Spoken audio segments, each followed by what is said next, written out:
Happy Monday, everyone. So, slight improvement. Got chat appearing here, so people who watch this later will have an idea of what's going on. On Tuesday, that's now my stream title doesn't make any sense. Um, oof. I still haven't figured out how to stream at the same time on YouTube. I downloaded the plugin for OBS and it seems to be enabled, but I have not yet found the correct setting for that. So, one day. One day. Now, we'll just keep doing it this way until we get that figured. I wanted to scratch my ear. That won't work. So a little bit every week. That's where I'm at. Just accepting that it is what it is. Hopefully I sound okay. Yeah. Otherwise, welcome to Monday Marketing Tea, October 13th or 14th, 2025. What has been happening? Not not the craziest news. Last week was Dev Day for OpenAI ChatGPT, so they did announce a lot of things.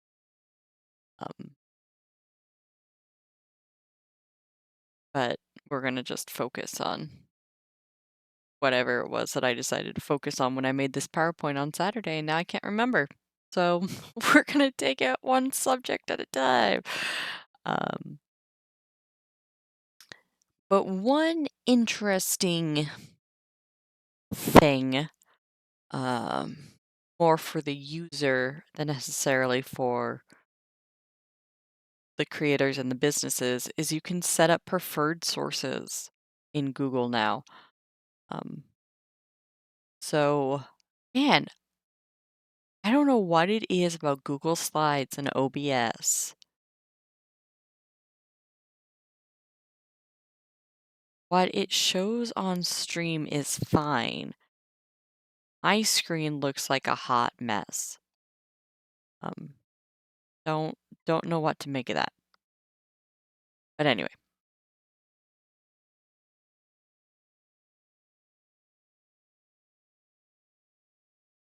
So, you can use this link, google.com/preferences/source, !Q equal, and then put whatever.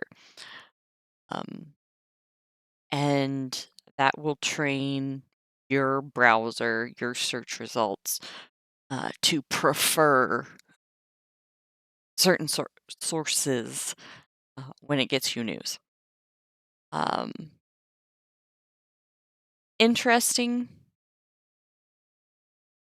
I don't know if it's better or worse than Google telling you, which sources should use. But if you, have a news site that you really like to follow. Sorry, I need to figure out the headphones cord situation. But yeah, that's a useful tool. Oh, you fried up potato mashies the other day. Is that would that just be hash browns? Or like mashed potatoes? I'm very curious what a mashie is. Because it does sound, either way, there's potato involved and frying involved, so it's going to be good. Mashed potatoes wrapped around a gravy center. Crisp outside. Yummy. That sounds pretty good.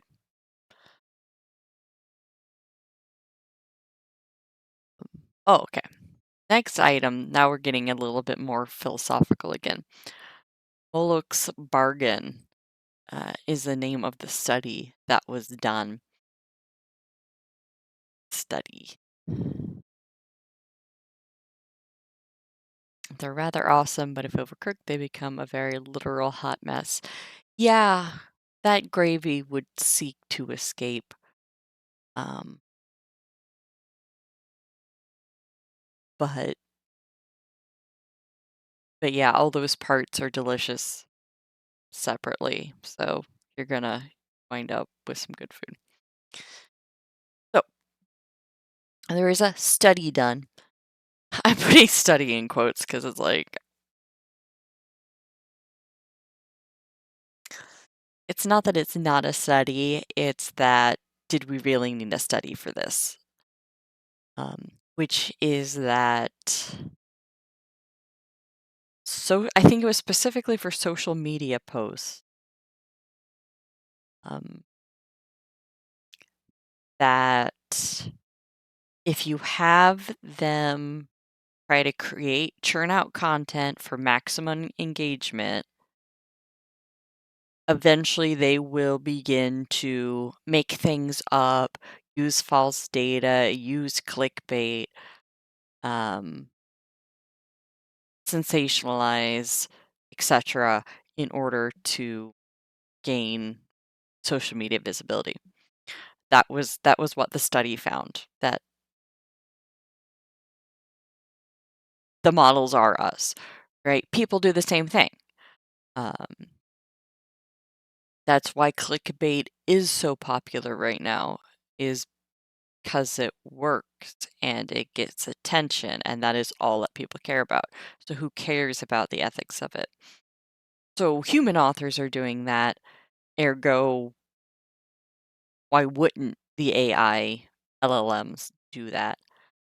Um, so there was this study, I think it was Stanford, did a study that proved that yes, AI will just say whatever in pursuit of being successful.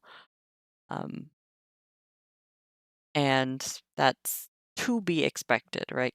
Um, can we really expect large language model artificial intelligence to be ethical at the price of success? I would say no. You can certainly, you being someone more intelligent than me, um, but someone who does coding and whatnot, can certainly put in safeguards. Um, don't create content unless you can back it up in XYZ. But even then, generative AI is pattern based and people lie on the internet. So AI can find whatever it needs in order to justify its post. I would argue. So just another reason to exercise caution when using generative AI, especially if you are a creator or a brand and you think, okay, I'll just have AI write for me and nobody will notice. I, I would like to give people the benefit of the doubt that most people do not simply copy and paste what comes up in generative AI. But so many people use it as a crutch to write. Um, and it's really easy to be lazy. Like we all do it. Um, I I absolutely understand the temptation for using AI, which is all the more reason why I try to not. It becomes a race to the bottom. and I'm going to resist that as long as I can. All right, what is this coming? People lying is a common problem, whether they're using AI or not. Yeah, absolutely. Uh, oh yeah, deep fakes. So, no,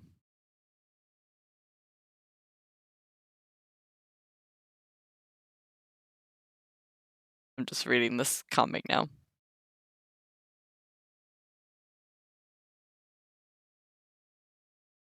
Exactly. Like,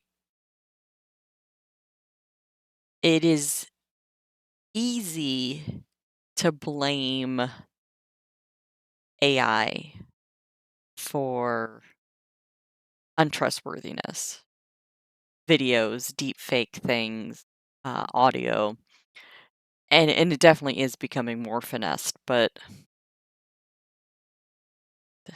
the problem is much bigger than that. You're probably one of the few people I know who would actually recognize the ANSER reference.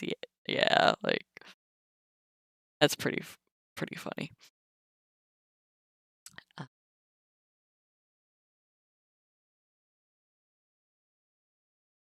yeah, so whether you're using AI or you're writing posts yourself,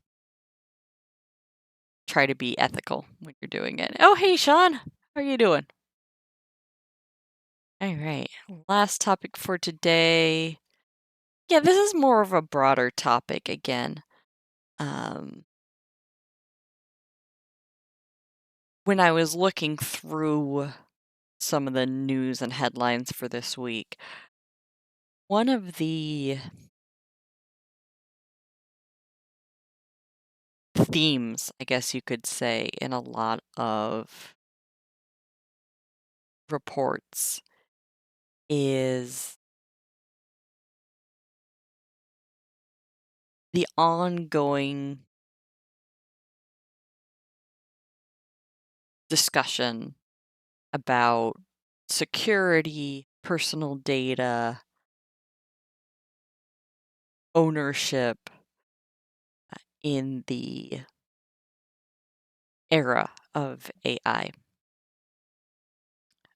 So, one topic, for example, enterprise level businesses using it. So, wanting essentially closed system LLM AI. That might be the best, a, a good way to phrase it. You know, they want to be able to do all the creative and generative stuff um, without their business information going to somewhere else.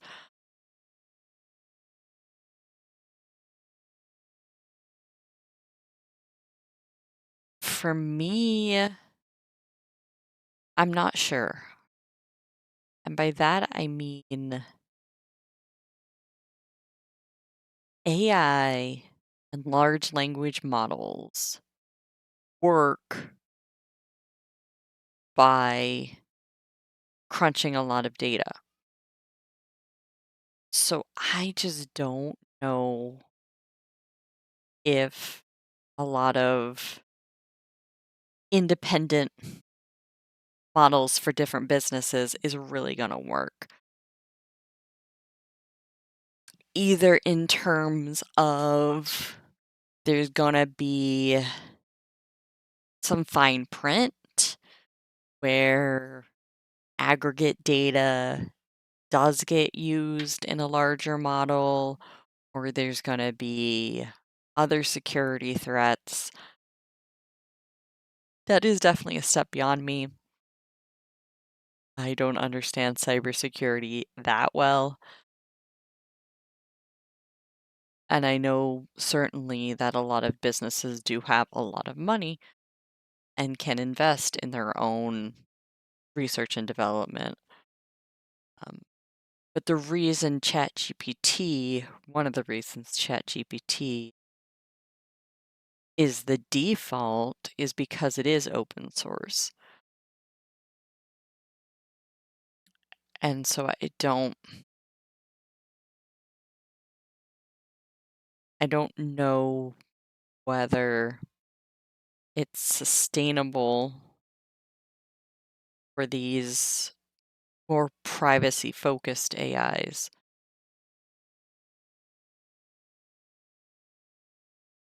to support different businesses. Um, at a certain point, that will really slow down development, uh, which maybe that's good, right? Maybe that's the direction we need to go. Um, maybe that's what will provide a lot of the privacy and legislative guardrails will be putting in the hands of private corporations, and each one saying, no, this is how we're doing it, and people can't use this data. We'll see. There is also increasing recognition from AI developers to the creators used to train their model, which is nice. So Anthropic, I think it was, agreed to a settlement to pay copyright holders for the works that they train their models on. There's a lot of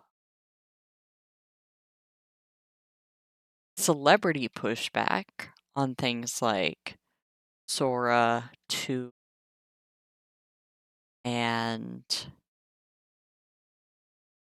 the AI actress. I've seen some things going around like that. And so I think there is going to be more public recognition that you have to compensate people for their experience, for their time. And you can't just use AI to do whatever you want. Hopefully. Hopefully. One of the third trends is ChatGPT setting itself up as an independent app store. So this was kind of the theme of the Dev Day. ChatGPT wants to be like the Android or the Apple App Store, but instead of a phone operating system set up, it's within ChatGPT. So they have a lot of integrations now. Vibe coded apps, basically. Um, but no, so they have connections with Zillow, Spotify, Shopify, Etsy, Coursera. Uh, so really integrating with a lot of popular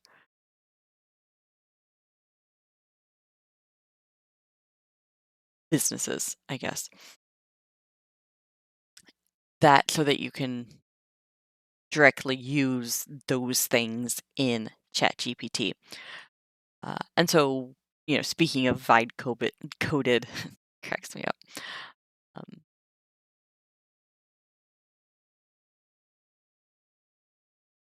that's part of it in terms of ChatGPT's self-integration through vibe coding, um, probably, is diminishing the need for third-party connection integrations like Zapier and stuff like that, which I've always been really frustrated using Zapier to try to connect different software pieces. So I don't feel that loss very much in my soul. But like you say, vibe coding is a way of turning an AI prompt into a security vulnerability while thinking you're ever so smart. Yeah, there's definitely that side of it. Um, someone who knows what they're doing, I think, is connecting ChatGPT to Coursera and Spotify and whatever I just said. But how much of that is leaning on AI to write code for itself and doing things that work but are not super secure? So as you see, I think all these kinds of issues go together because enterprise level businesses want to get all these things accomplished, but if they don't do it well, there's all these security issues. Um, there's copyright issues. There's all the app integrations, which anytime you integrate, introduce a security risk, right? You just do. And if not a security risk, then just the risk that it's going to break. Um, Technology is not known for working the way that it's supposed to all the time. So whether you're vibe coding or actual coding, things break. They just do. Um, so to me, people are going to have serious conversations about this. But I tend to overthink things. So maybe I'm wrong, and maybe Mr. and Mrs. Um, boardroom CEO members uh, are not concerned with these conversations, but they should be. So we'll see how it goes. Um,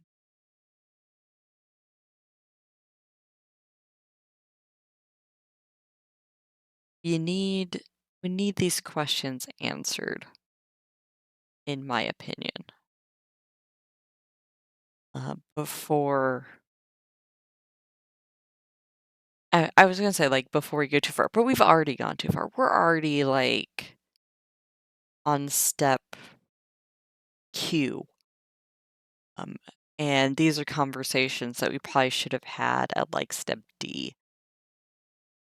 But hopefully, there are enough pieces to this puzzle now, um, and different people are asking questions. So, yes, hopefully these conversations are starting to happen. Better late than never. We'll see how this all goes. The the parting quote that I have, why aren't you going?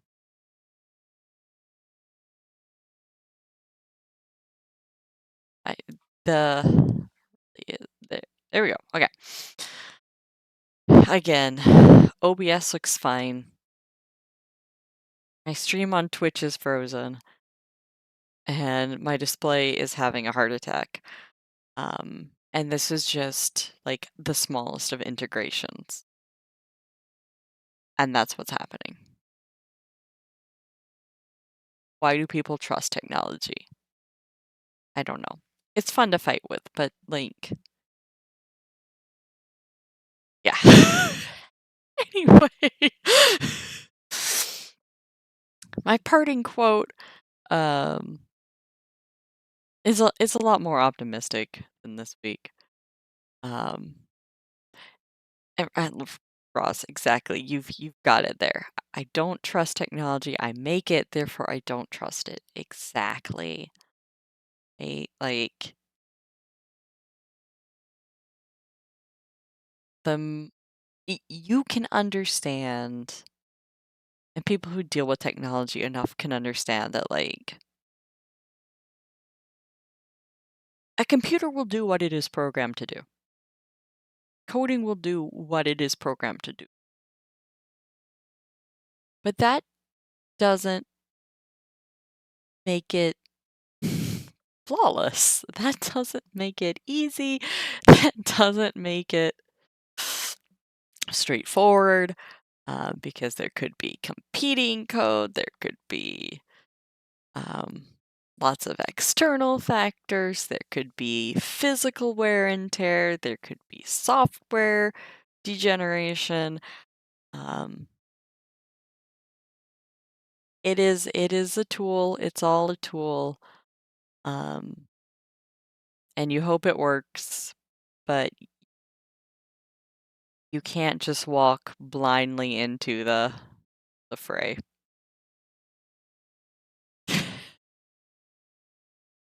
Sometimes my future self or my past self really help me out, and sometimes future self and my past self do not.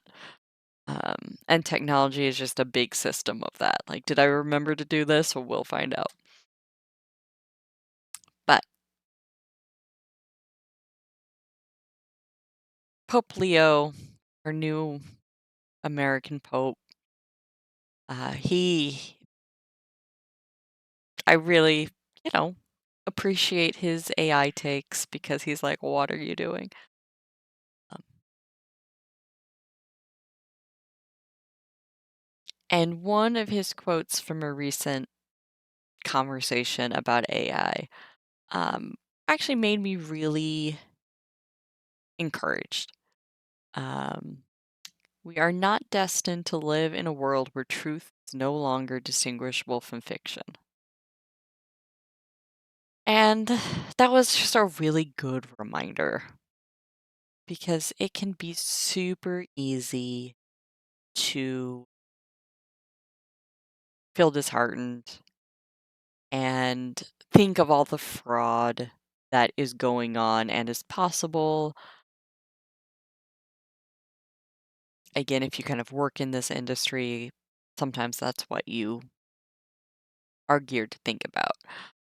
Not the fun possibilities and the great things this could be used for, but how are people going to break this? How are people going to manipulate this? How are people going to hurt other people or themselves with this?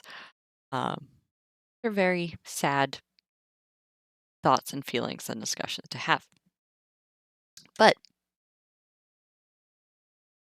there is greater. Like, there is greater. That's going to be my sentence. There is greater.